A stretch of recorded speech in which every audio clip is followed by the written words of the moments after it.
"You've got one more week in my kitchen, old man," she said, pouring almond milk into her overpriced blender like she was auditioning for a lifestyle vlog. The smell of kale and fake vanilla hit me harder than her voice ever could. I was sitting at the counter I had designed myself, poured the concrete, polished it, installed the recessed lighting to catch just the right gleam off the quartz backsplash. She didn't notice. She never did. Too busy on speakerphone, laughing with her sister about how the judge will hand me the house just to get him out of it faster. Her sister giggled something about spa retreats and flipping the property for liquid freedom. I kept stirring my coffee. I didn't even look up when Rachel said, "You could always move in with your brother. Does he still have that weird goat farm?" She thought that was funny. I used to find her laugh charming. Now it sounded like the garbage disposal I needed to replace, but never bothered to because I figured I'd be dead before she learned how to use it. She dropped a thick envelope on the table next to my mug. "Proposed terms. Just sign it, Henry. Don't drag this out. You really don't want to make it ugly at your age." I looked at the folder, didn't open it. Just nodded. "Send it to my attorney."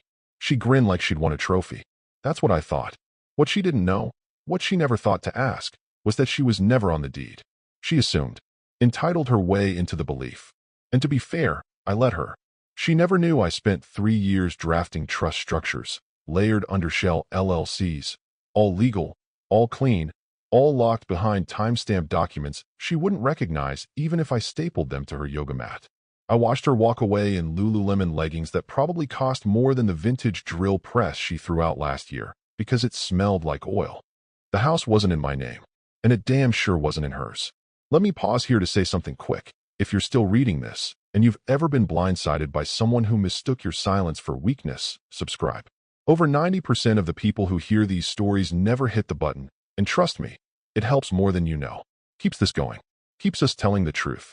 Anyway, I drank my coffee slow. The bitterness settled in. Not from the roast. She always bought light roast because some blog said it was better for gut health. No, the bitterness was mine. Earned. You see, Rachel used to be sharp.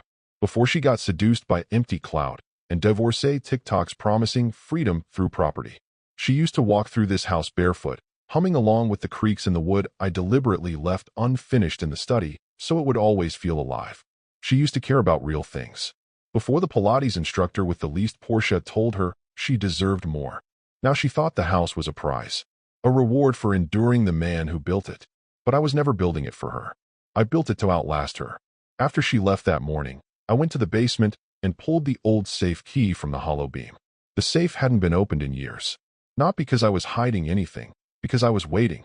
Inside were 2 things, the master deed folder and a little USB drive labeled just in case. I didn't need to plug it in. I knew what was on it. She'd screamed it all herself, years ago, when she thought her threats were clever and her games invisible. Cameras don't care about intentions.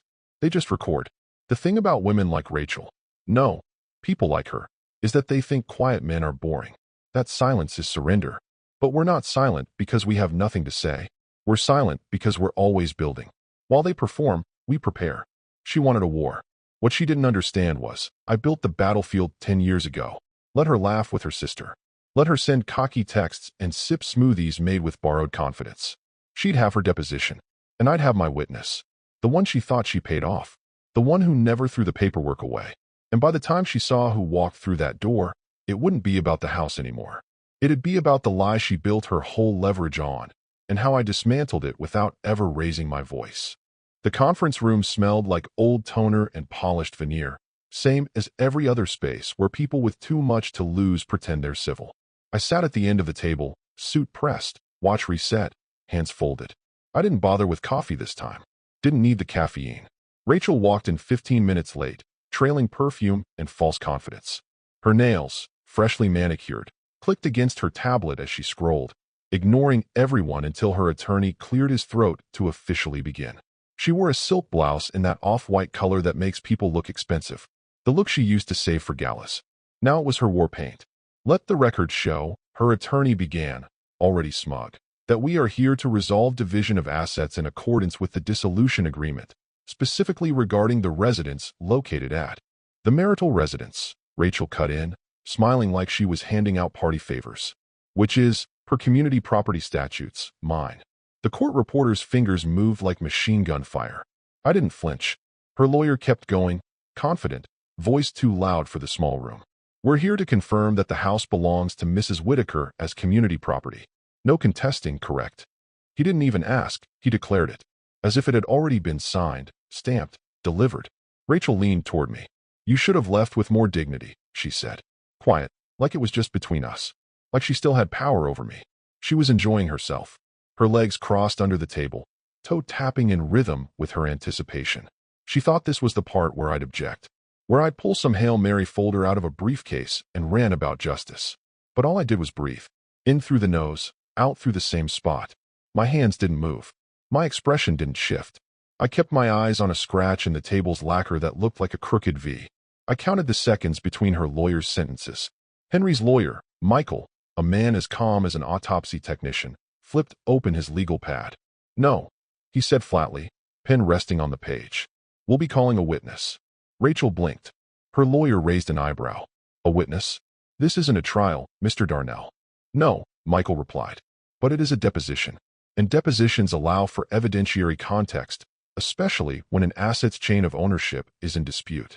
That was the first chip in their veneer. A pause. Not long. Not dramatic. Just a beat where her attorney's jaw tightened slightly. Rachel tilted her head. Why would there be a witness? Henry didn't even. She stopped herself. Maybe she realized she didn't actually know what I'd done. Or when. Or who I'd spoken to over the past few years. Her attorney forced a chuckle. It's just noise. Probably a neighbor with a lawn complaint or something. Don't worry, it won't hold. Rachel looked at me. For the first time that day, she looked at me like I wasn't an exhibit. Her expression changed just enough to reveal a flicker of curiosity. Or maybe concern. And still I said nothing. She turned to her lawyer. They're bluffing.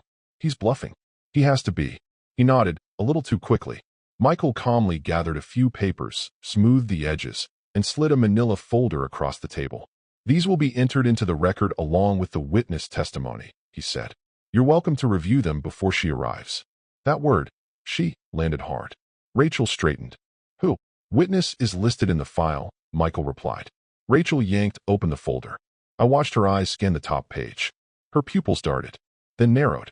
You're kidding. Her voice cracked slightly. I finally looked up. Not at her. At the clock. 3 minutes.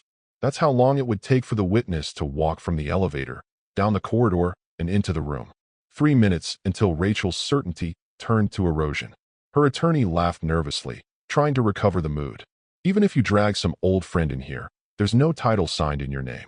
No formal transfer. Unless you've got a unicorn with a notarized affidavit. This is just delay tactics. Michael didn't answer. He didn't have to. I adjusted my cufflink. The one Rachel gave me 5 anniversaries ago, back when she thought I was her safe option. Her stepping stone to a more refined life. She never realized that while she was curating her image, I was curating leverage. The doorknob turned. Slowly, Rachel's hand shot up. Wait, who is it? She asked, voice suddenly high, brittle. But the door was already opening. And whoever was on the other side wasn't coming in with a smile. She was coming in with a folder. And a memory. She stood just outside the deposition room. Navy suit, hair tied back in the kind of bun that says, I follow rules you've never heard of. One hand clutched a leather portfolio, thick, worn at the corners. The other held her notary ID like a badge. She wasn't nervous. She'd done this before. She was the kind of woman who double-checks the witness line on a signature block twice, even if the paper's already filed. She wasn't here to argue. She was here to confirm. Inside, Rachel shifted in her chair, suddenly alert. Her lawyer kept up the show, chuckling, loud, performing. It's just noise, he said. They're stalling. You think this guy's pulling off a Perry Mason moment? Please. He doesn't have anything. But his eyes didn't match his voice anymore. Rachel leaned in. What is this? Why are we calling anyone? This wasn't part of the schedule. Henry still hadn't said a word. He just stared ahead, like he was watching a sundial turn. His lawyer, Michael, flipped open a thick folder and placed it neatly on the table. We'll be entering Exhibits 2 through 7 into the record, he said, voice cool as glass. These include property deeds, trust establishment filings, and supplemental documentation relevant to the house in question. Rachel rolled her eyes, but her fingers twitched slightly. Her lawyer frowned and reached across the table. The top page wasn't a surprise, the deed filing. Except the date was years earlier than she expected. Pre-marriage. Pre-Rachel. Her lawyer flipped again. A trust document. Registered in the name of a holding entity Rachel had never seen. But there it was, a revocable living trust, legally binding, with Henry listed as the grantor and sole beneficiary. Then the room shifted. Michael pulled out a USB stick and slid it across the table. Exhibit 4, he said. Dated footage of the interior of the property. Taken via in-home security. Audio transcript attached. Rachel's face twitched. The screen lit up. The audio came first. Her voice, unmistakable, sharp. You either sign the goddamn deed over, or I make this real ugly for you. You'll be dead in 5 years anyway, Henry. What do you need a house for? Rachel flinched. The footage clicked on. Her standing in the kitchen. Same countertop she smeared her smoothie across just last week. Her hair tied up. Barefoot. Her expression wasn't even angry. Just cold, transactional. That was taken 3 weeks before you filed, Michael added calmly. It's admissible, and it directly contradicts your earlier deposition statement claiming you were never involved in coercive discussion about asset transfer. Her lawyer jumped in. That doesn't prove ownership. It proves disagreement. You still live together. Not relevant. Michael cut in. The footage isn't the point. The intent is. The silence swelled. Rachel sat very still, then leaned back, her chair creaking as she crossed her arms tight against her body. Her lawyer opened another folder, skimming the contents. His face started to lose color. That trust is unchallengeable under current statute, Michael said. Filed. Dated. Maintained. No co-ownership. No amendments. And certainly no transfers. But he gave me a quitclaim form, Rachel blurted. Michael nodded. We know. We have a scan of it. The unsigned version. The one you printed off LegalZoom and tried to hand him at the lake house. The one with no notary stamp. No filing. No witness. Rachel blinked fast. He signed it. I swear. Michael flipped to Exhibit 6. This is a forensic analysis of the paper stock of the version you submitted to the court last month. The ink pattern suggests it was printed after your petition was filed, not before, and your signature was added using a different pen and pressure technique than Henry's. You want to press that? We'll file for handwriting authentication and criminal investigation. Her mouth opened, then closed. Henry hadn't moved. The documents weren't the bombshell. They were the floor beneath it. And the footsteps were getting closer. Just outside, heels tapped quietly down the hallway, slow, precise. The notary wasn't just someone who remembered Rachel's name. She was someone Rachel had tried to forget, because she was the last person who stood between Rachel and a fraudulent title transfer. And unlike Rachel, she hadn't shredded anything. The court clerk's voice was neutral, like she was reading out an ingredients label, but every syllable landed like a steel-toed boot on tile. Per Exhibit 2, the property known as 1124 Cedar Grove Lane is legally titled to the Henry M. Whitaker Revocable Living Trust, dated May 14, 2002. Per Exhibit 3, the trust designates Henry M. Whitaker as sole grantor and sole beneficiary. There are no recorded amendments. No co-beneficiaries. No surviving spousal rights. Rachel blinked like the words hadn't registered. She turned slowly to her lawyer, then back to the clerk. The clerk kept going. There are no formal filings transferring the property into joint ownership. No addendums naming Rachel Whitaker as beneficiary or occupant. There is also no record of a notarized quitclaim deed transferring the property from the trust. Rachel stood up so fast her chair screeched. That's not possible, she snapped. He signed a quitclaim form. I have it. He gave it to me. I told him to sign it, and he did. Michael didn't even look up from his notes. You're referring to the document submitted to the court in June? Yes, she barked. He finally looked up. We've reviewed that document. It is undated and signed by a notary, lacks a witness signature, and was never recorded with the county office. As such, it's legally meaningless. Her lawyer opened his folder again, his fingers suddenly clumsy. The rhythm was off now. Whatever smug tempo he'd walked in with was gone. He flipped to the supposed quitclaim and stared at it like it had betrayed him.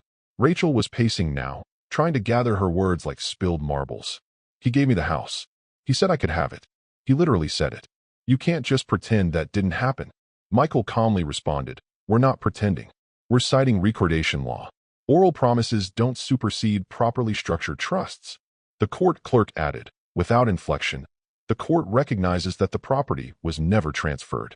Therefore, it cannot be considered community property under dissolution statutes. Her voice cracked. But we were married.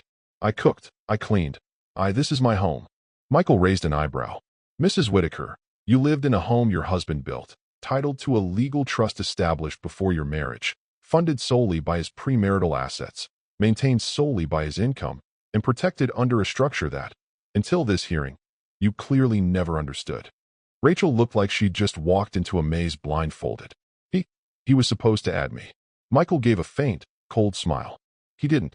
Her attorney finally tried to salvage something. We can still make a spousal claim under equitable interest. She lived there, helped maintain it, participated in social events as a co-host. Michael cut in. That's lifestyle, not legal claim. And before you bring up sweat equity, I'd advise you to review the trust's asset protection clause. Every single renovation, maintenance receipt, and utility expense is documented, paid from the trust's account. She never touched a dime of it.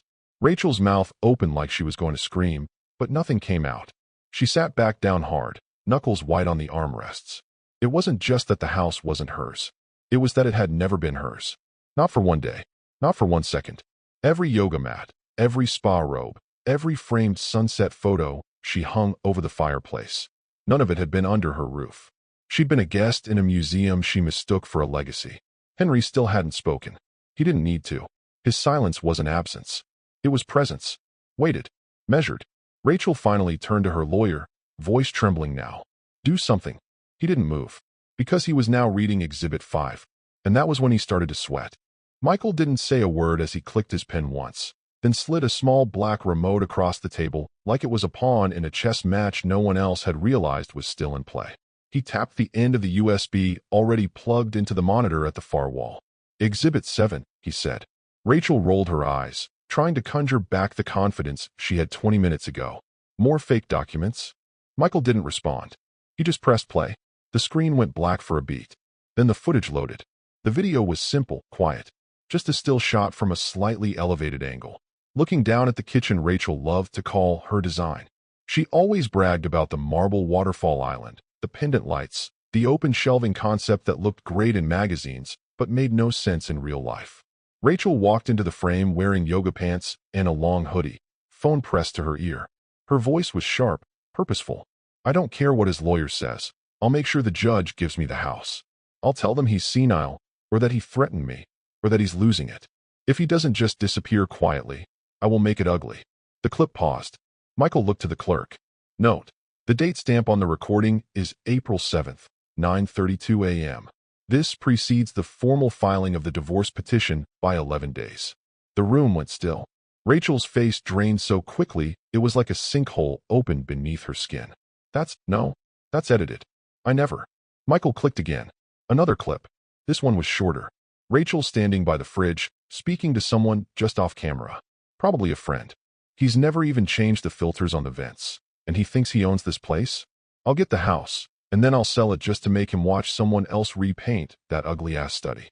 Rachel's lawyer swallowed hard. Where did you get that? That was the first time his voice wasn't smug. It was low, uncertain. Henry, who hadn't spoken in nearly an hour, finally lifted his head. Just slightly. Then he looked up, toward the ceiling vent. The room followed his gaze. Michael smiled just a little. The HVAC company that installed the custom filtration system in 2011 also installed an inspection access security unit. At Mr. Whitaker's request, the camera feed ran to a private hard drive. Secure. Offline. Never overwritten. Rachel sat frozen, like her body had shut off, but her brain hadn't caught up.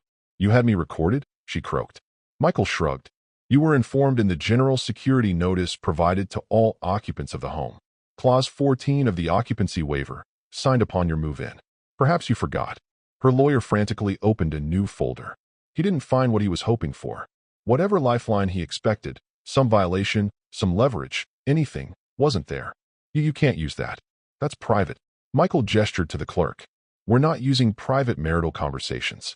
We're using footage taken in a shared space, in a residence owned solely by my client, featuring the opposing party making claims of premeditated reputational harm. The footage is dated, unedited, authenticated. It's evidence. Rachel muttered. This is illegal. Michael raised his eyebrows. So is witness tampering, which is what your next problem might be. Her chair creaked as she leaned forward and whispered to her lawyer. This is a setup. But he didn't answer, because he was now rereading the trust clause that detailed what would happen if intent to defraud or discredit the grantor could be reasonably demonstrated. Rachel's shoulders curled inward. Her blouse, once sleek and defiant, now hung limp like stage curtains after a failed performance. The very kitchen she'd claimed as hers, the lighting, the backsplash, the fixtures she insisted on during renovations, was now the site of her own undoing. The home wasn't hers. The footage was. And the vent above her head, it was watching the whole time. The door creaked open with the kind of slowness that didn't feel accidental. Purposeful, deliberate. The kind of entrance that doesn't beg attention, it commands it. A woman in her late 40s stepped inside, dressed in a crisp navy blazer and slacks that didn't crease, not even at the knees. Clipboard in hand, hair pinned into a bun so tight it looked like it was under contract. Rachel's head turned automatically, then stopped. Mid-breath. Her face didn't register confusion. It registered memory, recognition, and then panic. It was almost microscopic. A flutter in the throat, a twitch at the corner of her mouth. But for someone who thought she'd planned everything, it was catastrophic. The woman offered a polite nod to the room and handed her credentials to the court clerk. Name? The clerk asked, though she was already recording it. Carla Deming. The woman replied, steady and practiced. State-certified notary public, bonded and active since 2003. Here pursuant to witness summons filed last month. Rachel sat back like she'd been pushed. Her lawyer leaned forward, whispering, "Who is that?" Rachel didn't answer. She couldn't, because Carla wasn't just a notary. She was the notary. The one Rachel had met in a beige office suite downtown on a rainy Tuesday afternoon, almost a year ago to the day. The one Rachel had handed a packet to, along with a folded envelope of cash, asking if it was really necessary to notarize every page. Especially the last one. Carla had stared at her that day, unblinking. "Not if you want it legal," she'd said. Rachel remembered that.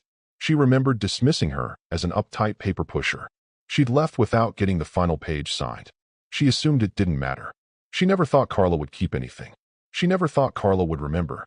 She definitely never thought Carla would walk through that door, holding the very page she tried to bury. Michael stood. "Ms. Deming, do you have the original document in question?" Carla nodded. "I do. Including an unsigned final page and the envelope containing the attempted payment, I was offered not to report the transaction irregularities." She opened the portfolio with surgical precision and passed the contents to the clerk, then the attorneys. Rachel gasped, barely audible, but I heard it. Everyone did. Her lawyer yanked the document like it might burn him.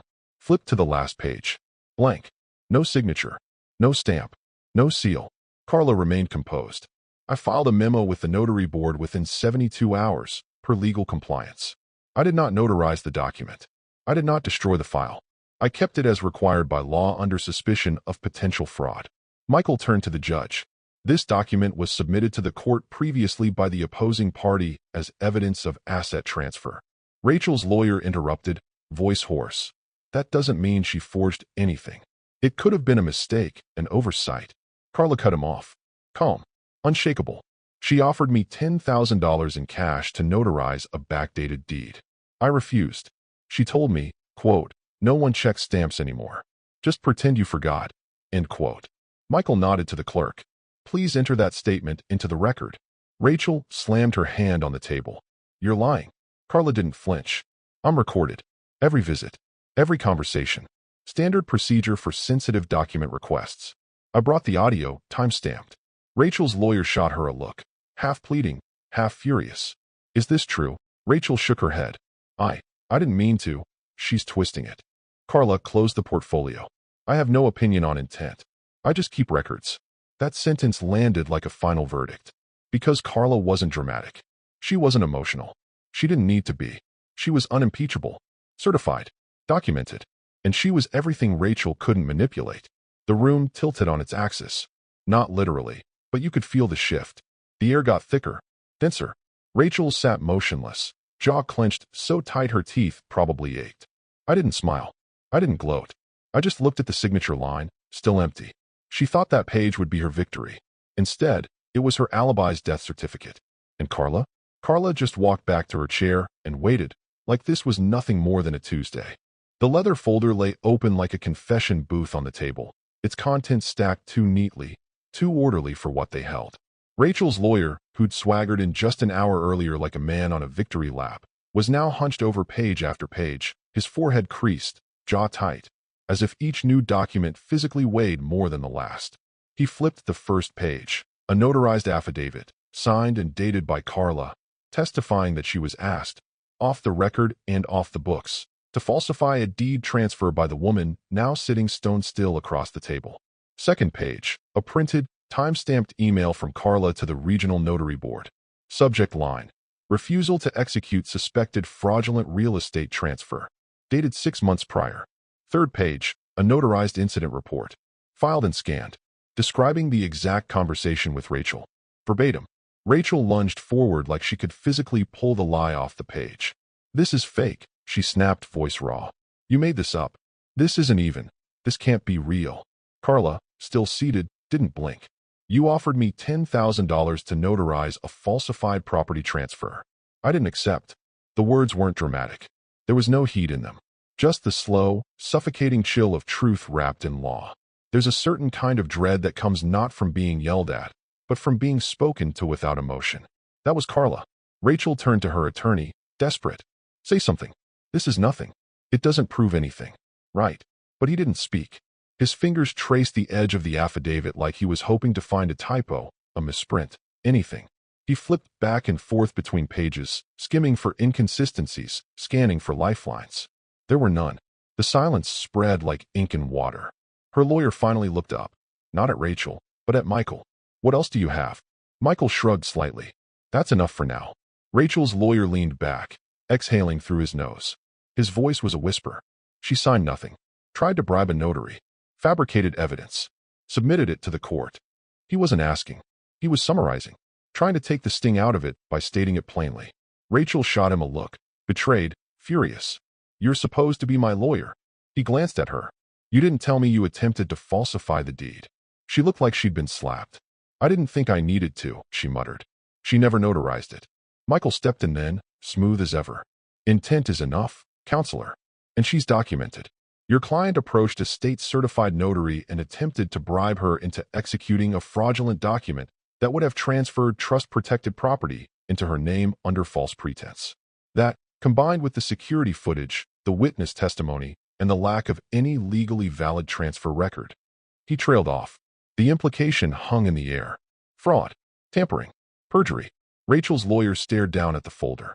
His body sagged a little, like the weight of his own credibility had finally settled in on his shoulders. He closed the folder, not with a snap or a shove, just slowly, resigned, like the act itself was a kind of surrender.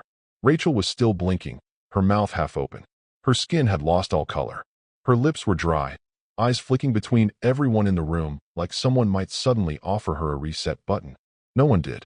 "You people are insane," she said finally, the words barely making it out of her throat. "You're going to let him just take the house because I... She didn't finish the sentence. Couldn't. Her own attorney didn't move to defend her. He didn't correct the record. He didn't object. Because there was nothing left to object to. Carla quietly handed an extra copy of the affidavit to the court clerk. She didn't look at Rachel. She didn't need to. Michael gathered his papers with the precision of a man who had rehearsed this moment a dozen times in his head and gotten it exactly right. Rachel sat still, paralyzed. Not because anyone raised their voice, but because no one had to. The presiding officer hadn't said much through the last hour and a half, just the occasional procedural note, a quiet directive to the court clerk, and the kind of patient observation reserved for people who know that justice, when done right, doesn't have to yell.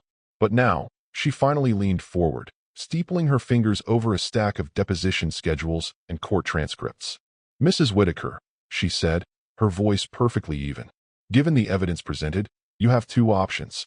We can proceed with this deposition and formally submit the recordings, notarial testimony, and supporting exhibits for judicial review." She paused, just long enough to let Rachel believe there might be a softer road ahead. "Or," she continued, "you may request a recess to consider alternative resolution, including stipulations to prevent further legal complications." Rachel blinked as if trying to wake herself from a dream she no longer understood. Her lawyer jumped at the lifeline. "We'd like to request a break to confer privately." But Michael had already anticipated it. He slid a fresh document across the table. No fanfare, no performance. It was one page. One. Rachel stared at it. The letterhead wasn't from a firm. It was from a private arbitration agency. The header read simply, "Property Settlement Proposal, in re. Whitaker Dissolution." Beneath it, in clean bullet points, "Full retention of property at 1124 Cedar Grove Lane by Henry M. Whitaker." Immediate withdrawal of all claims to said property by Rachel Whitaker. Agreement to waive any future appeals regarding the asset. Confirmation of Rachel Whitaker's knowledge of falsified evidence submission. Consent to public filing of deposition transcript as part of resolution. No legalese. No fluff. Just facts. Rachel picked up the paper like it might bite her. "This is a threat," she muttered. Michael didn't look up. "No, it's a mercy." Her lawyer leaned over, scanning the document like he might find a trapdoor beneath the bullet points. We need to negotiate some of this language." The judge finally broke protocol. "You can negotiate in arbitration," she said quietly. "If we proceed with the deposition, I will be forced to refer the matter to the district attorney's office for a fraud review. Perjury is not a civil matter. You understand that, counselor?" Rachel's lawyer looked like he'd aged 10 years in 2 minutes. He glanced at her, pleading silently for direction. Rachel didn't give it, because her eyes were glued to one line in the stipulation. Consent to public filing of deposition transcript. She'd built her entire social image on success, power, reinvention. The divorced wife as a brand hustle. Now the internet could end up reading about the notary, the bribe, the recording, the HVAC vent. "This is blackmail," she whispered. Henry, who hadn't spoken all day, finally lifted his eyes. "No," he said. "This is a receipt." Rachel flinched. Her lawyer leaned in, whispering sharply, "If we reject this, we're inviting a criminal probe. Best case scenario, you're on the hook for contempt and a destroyed reputation. Worst case, fraud, jail time. You understand?" Rachel didn't nod, didn't breathe. She just sat, because this wasn't about the house anymore. This was about exposure. The illusion she curated. The wealthy divorcee with the perfect post-marriage glow-up, the brunches, the real estate TikToks, the mentoring of other empowered women. All of it stood to collapse in one sharp motion, like an umbrella inside out in the wind. Her control had slipped. Her lawyer turned to the judge. "We'd like to take the offer under advisement." Michael gently tapped the paper. "It expires at the end of this session." The judge nodded once. "You may sign now, or we proceed." Rachel's hands trembled as she reached for the pen. Her nails were still flawless. But her signature? It shook. Rachel stared at the pen in her hand like it was some medieval instrument of torture. Her fingers trembled. A single bead of sweat slipped from her temple and darkened the corner of the stipulation paper. The ink had barely touched the line when she cracked. "You manipulated everything," she whispered, her voice thin, raw, cracking like frost underfoot. "You tricked me. You set this up. You made me believe." Henry finally looked at her. Not coldly, not triumphantly, just with the calm stillness of someone who'd watched the storm come, prepared the sandbags, and sat quietly by the window as it drowned the house next door. "No," he said. "I protected what you thought you could steal." The silence afterward was deafening. Her lawyer didn't defend her. Carla didn't move. Michael didn't need to. The room was no longer a negotiation. It was a mausoleum.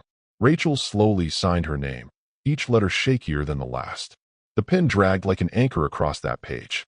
The paper barely held up under the pressure. And when she finished, she didn't let go of the pen immediately. Like part of her believed if she just held it longer, it would undo the ink. It didn't. Michael slid a second sheet toward her. "This is the final stipulation schedule, just for your acknowledgement," he said. Her lawyer didn't even glance at it. He knew what was in it. But Rachel, still clinging to some shred of fantasy, scanned it and then froze. There it was. 3 more lines, each one sharper than the last. Full release of any and all claims to property currently held by the Whitaker Revocable Trust, past or future. Irrevocable waiver of spousal support due to materially documented evidence of attempted fraud. Consent to public filing of full deposition transcript and exhibits in county records. Rachel's lips parted, but no sound came out. She looked to her lawyer. Pleading now. Silent. Her eyes screamed, "Make this stop. Please. Say it's too much. Tell them no." He didn't. Because it was already over. She had tried to steal a house. She had tried to forge a signature. She had tried to bribe a notary. She had lied under oath. And now she would walk away not just with nothing, but with her own words, her own threats, her own recordings sitting on a public server, available to anyone who typed her name. Henry didn't gloat, didn't flinch. He sat as he had the entire time, quiet, calm, unreadable. The same man she'd dismissed for years as dull, predictable, passive. She never realized that some men don't fight back because they're afraid. They wait. Because when they strike, they don't swing wildly. They write it down. They document.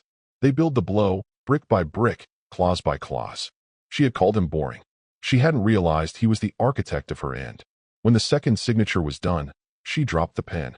It rolled off the table and landed on the floor with a soft click. That sound was louder than her breathing. Michael gathered the paperwork like a man closing a file on a completed project. The judge gave a final nod. This deposition is concluded. No one said goodbye. Rachel didn't move. She didn't cry. She didn't scream. She simply sat there, stripped of everything she believed she controlled, watching her own name turn into evidence. Carla stood without ceremony. No bow, no smile, just a single nod to the presiding officer before handing the final signed witness statement to the court clerk. Her heels didn't echo as she crossed the floor. That was the strange thing. How little noise there was for a woman who had just closed the door on someone's empire. She passed by Rachel without a glance. Not out of malice. Just indifference. A clean detachment. Carla had done her job. Nothing more, nothing less. There was no need for a smirk, no last word vengeance. She wasn't part of Rachel's story anymore. She was the punctuation mark. Rachel didn't look up. Couldn't. Her eyes were fixed on the leather folder in front of her, as if sheer will might make the pages flip themselves back and erase the last hour from existence. But they didn't, and the folder stayed shut. In the future, she thought she'd won. Spa weekends, flipped real estate listings, influencer partnerships, maybe even that empowerment retreat she'd planned to host for high-value women. All of it folded inward like a paper palace in the rain. She didn't even realize Henry had stood until his chair made a gentle sound behind him. He adjusted his jacket with the small, familiar motions of a man who'd worn suits not for show, but for strategy. He straightened the lapels, glanced at the table one last time, then looked at his lawyer. "Send the utilities transfer today," he said. Simple. Precise. No fanfare. Michael nodded. Rachel blinked, and for the first time, her eyes weren't calculating or angry or defiant. They were just blank, like she had slipped out of herself and hadn't quite come back. The court clerk stamped the final page. The sound was soft, but final. Henry walked toward the door, each step measured, unhurried. There was no rush anymore. He had waited years for this. Not just the legal victory, but the moment when he would finally be done carrying someone else's lies. Outside, the cold air hit different. Not sharp, not bitter, just clean. He stood under the gray sky and exhaled like a man coming up from underwater. And then he smiled. Not wide, not smug, just a small, quiet curve of the mouth that said everything. He hadn't raised his voice. He hadn't called her names. He hadn't fought in the way she expected. Instead, he buried her with the one thing she never thought he had. Patience. Back inside, Rachel hadn't moved. She didn't cry. She didn't scream. She didn't throw the folder or demand the judge reconsider. She just sat there. Because she knew. She didn't need to look up to understand what had happened. Every smug little jab, every condescending laugh, every backhanded, "You're too old to start over" dig. She had spent years rehearsing her exit from the life Henry built. But she never rehearsed what would happen if the door was already closed when she reached it. Now she was alone, with a signature she couldn't undo, and a silence she couldn't control. She didn't need to ask who'd buried her. She'd felt it the moment the witness walked in.